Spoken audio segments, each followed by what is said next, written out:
Well, Powell once again came out and said the exact same thing that he's been saying all year. He's going to keep raising rates until we get inflation back down below 2%. And now it's not 2% using shadow stats. It's not actual 2% inflation. He means 2% core PCE inflation, which is, not great, but at least it's something. It's better than what the absolute jackasses on Wall Street want him to do, which is just raise the target inflation rate. The Fed already does everything they can to rig the inflation number as low as possible. Now, shit stains like Bill Ackman, who, I guess you can't be too surprised. They're self-interested. They only care about their balance sheet and about their book and how good they look at the end of the year, in the eyes of their clients. But these jerks think that the rest of us should just have to suffer perpetually under high inflation. The Fed should just raise their inflation target above 2%, raise it to 5%, raise it to 7%, raise it to whatever, in order so the Fed can continue to subsidize the stock market, and the rest of us, we'll just have to live with it. But Wall Street will be okay. That is what they are demanding. Wall Street is an open rebellion against the Federal Reserve. They are completely laughing in the face, as many people you can see on Twitter joining in this. They think that Powell is a joke. They don't take his threats seriously. None of them think that he's going to continue hiking rates. I hope he does at this point. The people on Wall Street have become so insufferable that they are making me cheer on the chairman of the Federal Reserve. Now, do I think that Powell will live up to my expectations? Do I think he deserves my faith? No. But I really, really, at this point, want to see him just put these people in their place. I want him to hike Wall Street into the Stone Age. I want to see the S&P at 1,200. Because not a single damn one of them care about inflation. Inflation is bad enough under normal circumstances when core PCE inflation is around the Fed's 2% target. That's bad enough. We're losing a lot of purchasing power every year if you think about how high actual inflation is when core PCE is at 2%. But when the official CPI is at 7.1%, you're getting wrecked. Real inflation is like 15%. So, do I believe Powell? No, although I will give him points for being consistent now all year. Powell has said that he's going to continue to raise rates until he brings inflation down, and he has raised 425 basis points. That's a ton. That is the most, certainly since Greenspan, and it's more than Bernanke or Yellen ever raised. And the Fed's dot plot, which is not just Powell, it's all the members of the Fed. The median dot is now at 5.1, meaning that the Fed's official forecast for what they expect Fed funds to be at the end of 2023 is 5.1%. So that means that they think that they're going to hike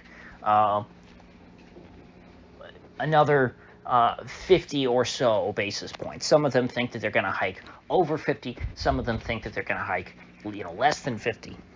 But the median is over 5%, which would put us way back to like 2006 Fed funds?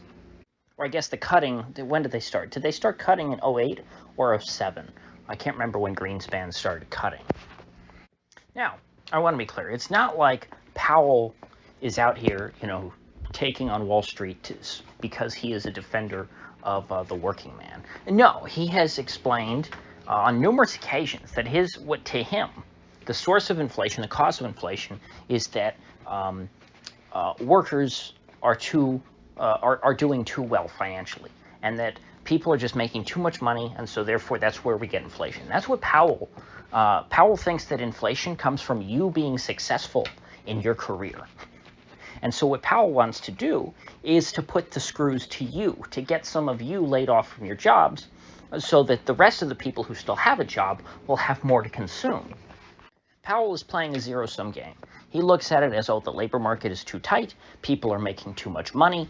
What we need is more poor people who can't afford food, so that food is cheaper for the rest of us. He thinks that there are too many people who otherwise should not be able to afford anything, who just should be, starving to death, who are essentially eating up all the food and causing the rest of us to starve. So he wants to sacrifice the few to save the many. That is Powell's attitude towards inflation. Now, is this true? No, it's not true at all. The source of inflation is not people being able to pay for themselves. People are poorer now than they have been in a long time. They are not doing well in terms of wages versus cost of living. At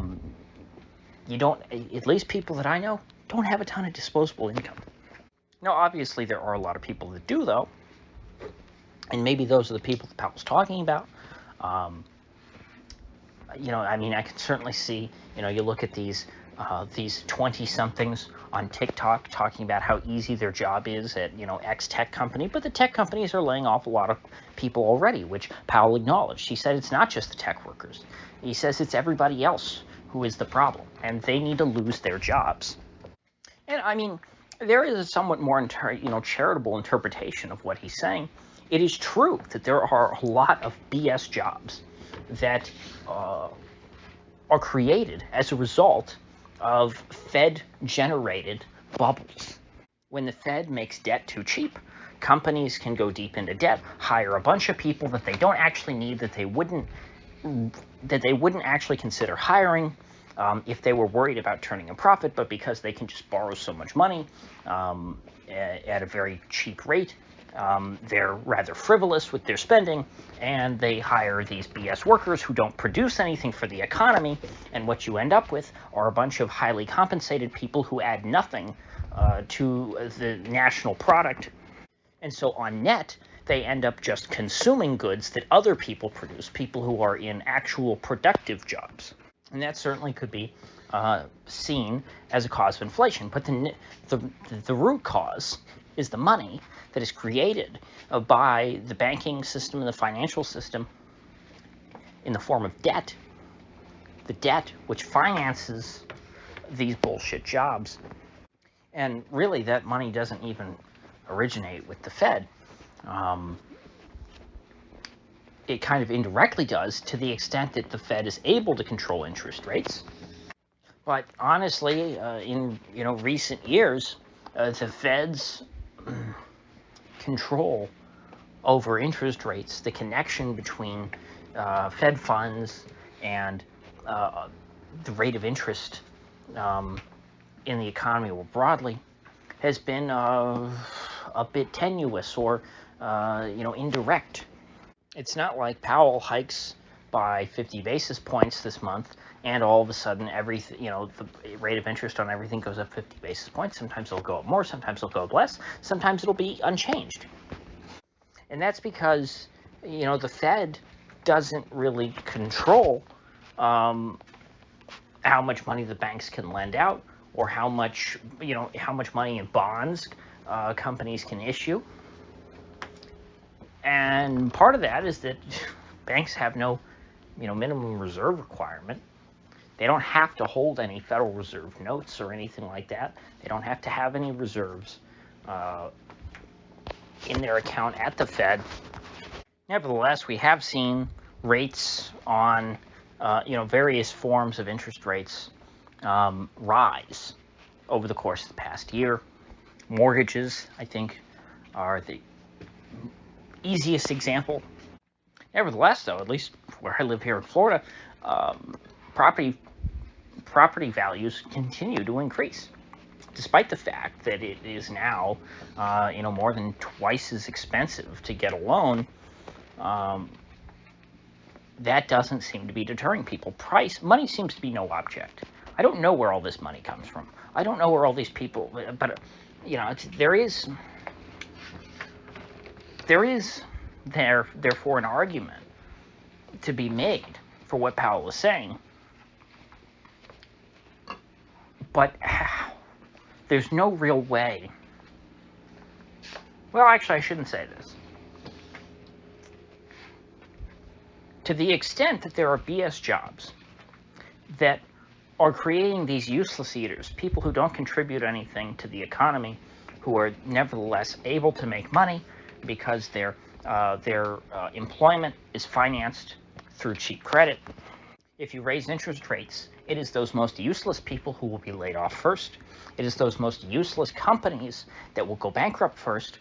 And it is the more resilient, important, productive companies and positions which will endure the pain of that recession. And so when I think about it that way, what Powell says, the idea, hey, we have to raise the unemployment rate. It sounds like he's just trying to raise the unemployment rate across the board. That sounds like nonsense. But when I actually think about it logically, it does make sense. I wouldn't put it that way. I wouldn't say what I'm trying to do is get people fired. But he is, in a way, describing the restoration of the structure of production. And it's strange.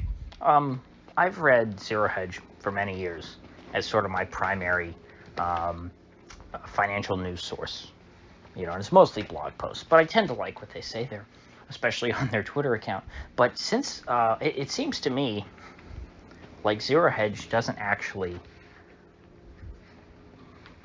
Well, I used to think that Zero Hedge kind of thought like me, because they were always critical of the Fed.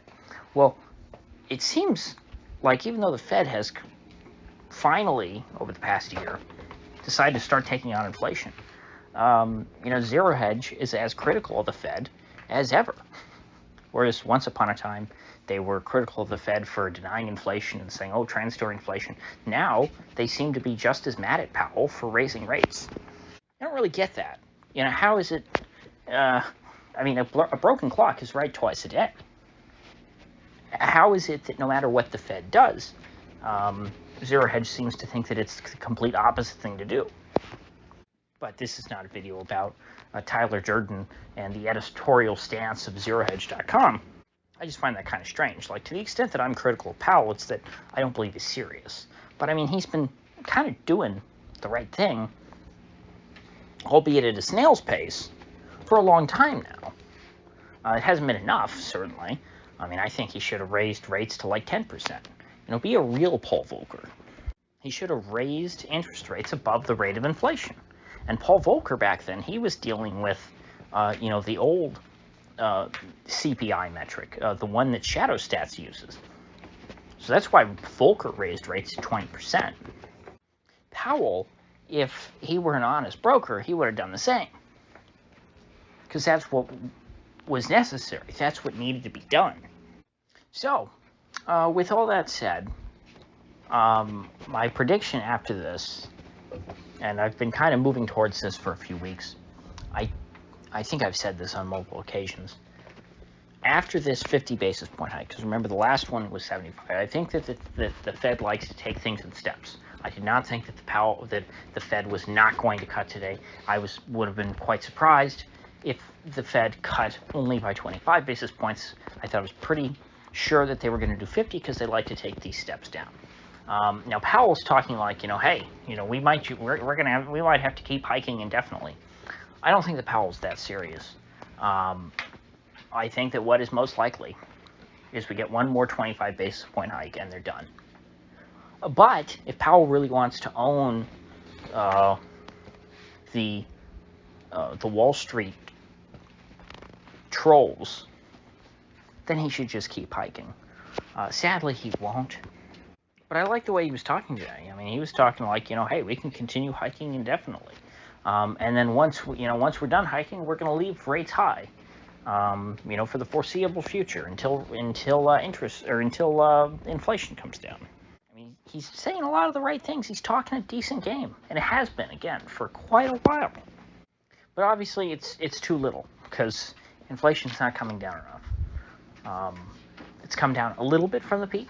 7.1% is not, was not the peak. We are below the peak, but it's still ridiculously high, higher than it's been in my whole life. So with all that said, I will see you folks back here tomorrow.